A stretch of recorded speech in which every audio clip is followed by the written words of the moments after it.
Hi అండి అందరికీ. అయినవెల్లి గ్రామంలో వేయించేసి ఉన్న శ్రీ సిద్ధి వినాయక స్వామి వారి దర్శనానంతరం మనకి అక్కడే గుడిలోనే అన్నప్రసాదాన్ని పెడతారండి.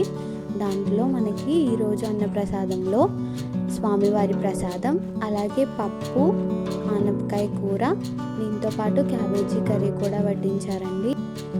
స్వామివారి అన్నప్రసాదాన్ని కూడా వడ్డించారు.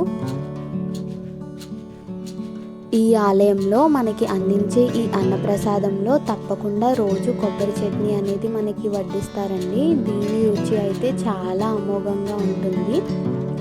వీటితో పాటు మనకి కడుపు నిండేలాగా అన్నం, సాంబార్, పెరుగు వీటన్నిటినీ కూడా దేవాలయం వారు ఎంతో బాగా వడ్డిస్తారండి. ఈ విధంగా వచ్చిన ప్రతి భక్తుడి ఆకలి తీరే విధంగా శ్రీ సిద్ధి వినాయక స్వామి వారి గుడిలో రోజు ఈ అన్నదాన కార్యక్రమం అనేది నిర్వహించబడుతుందండి. మీకు కనుక ఈ వీడియో నచ్చినట్లయితే please do like, share and subscribe to Sasiraman blogs. Thank you అండి.